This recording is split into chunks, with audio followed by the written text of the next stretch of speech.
was crying at Whisper Sisters, drinking a martini. But Wednesday we were open for takeout. So it's, a lot of places didn't open that quickly. And we went straight into it. So they went for the second and third and fourth and fifth martini. Yeah, well, I went for those too just after my shift. Oh, that was a fucking nightmare. We're going to have to do that again. I feel like I'm wearing you out. Which one? No, it's time to go. Oh, yeah. Right now? Yeah. Home? Okay. No, not for me. I mean, just. No, I mean, I do need to eventually leave, but yeah, we can talk restaurants whenever. Don't you like talking? I don't Sometimes. know. I like doing this. Yeah, it's fun. As we're doing the podcast, it's something I've really looked forward to. It's been a lot of fun. I know. And that's why you don't want to overthink it.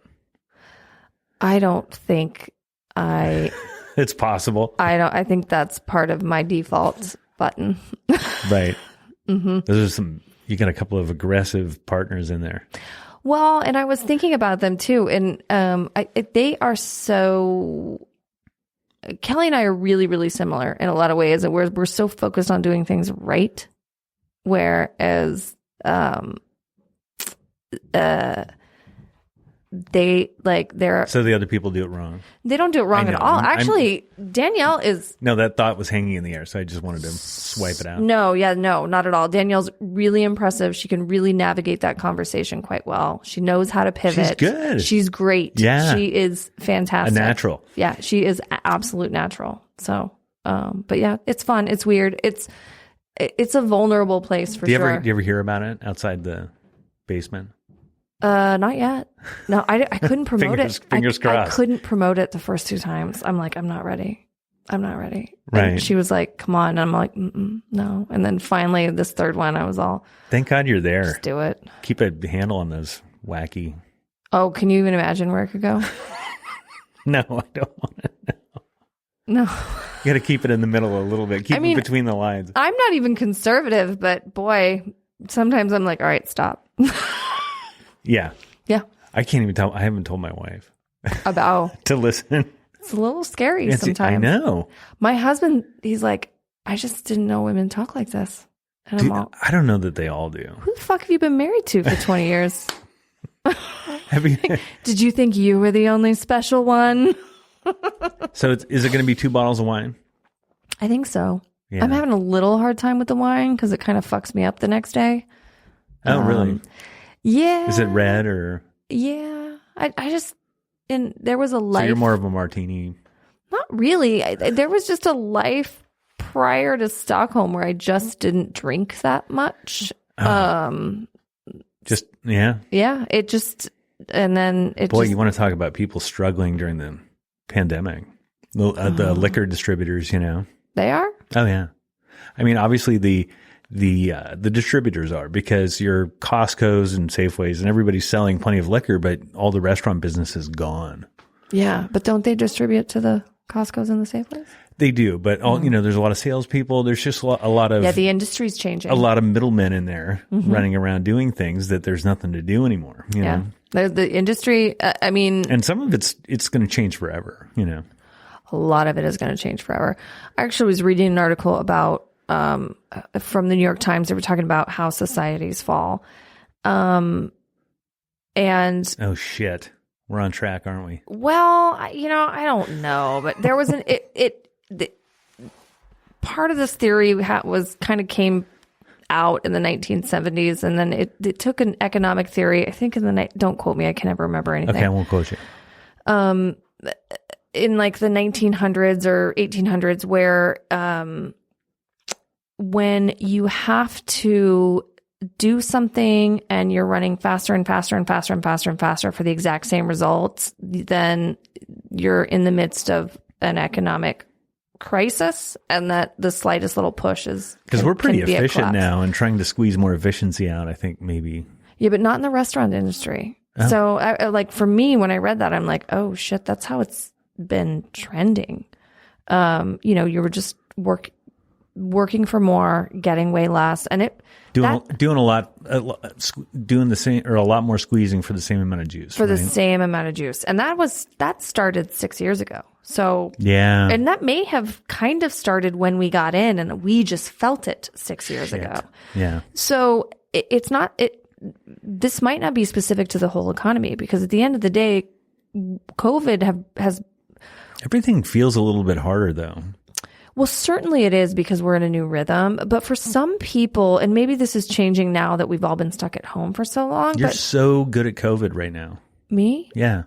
Yeah. I mean, what are our options? You took it on the chin and adapted, and you rolled on. Well, that's where I shine.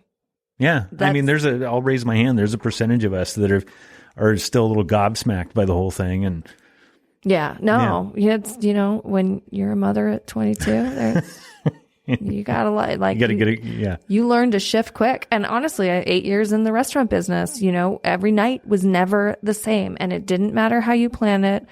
I mean, if chef dropped the pot of mashed potatoes on the floor, and then we had to figure out how to compensate for that, or we got the chairs cleaned one day and they were all sopping wet, and service started in 10 minutes, and I had to run to Jardiniere around the corner and switch out 50 chairs for service that was just starting. And you got reservations. You have reservations for an opera. Oh shit. And nobody knew. You guys are right down there. Nobody knew. You can't believe. I forgot how close shape-shifting. How close it is to the Opera House. We could throw a stone at it. It's right there. So yeah, I don't know when. Oh God, don't even get me started on that restaurant. So Stockholm, 7 days a week. 5 days a week. Mm-hmm. What are the non-days week? We are open Wednesday through Sunday, closed Monday, Tuesday. Gotcha. Yeah. So. And the takeout's good. Takeout's great.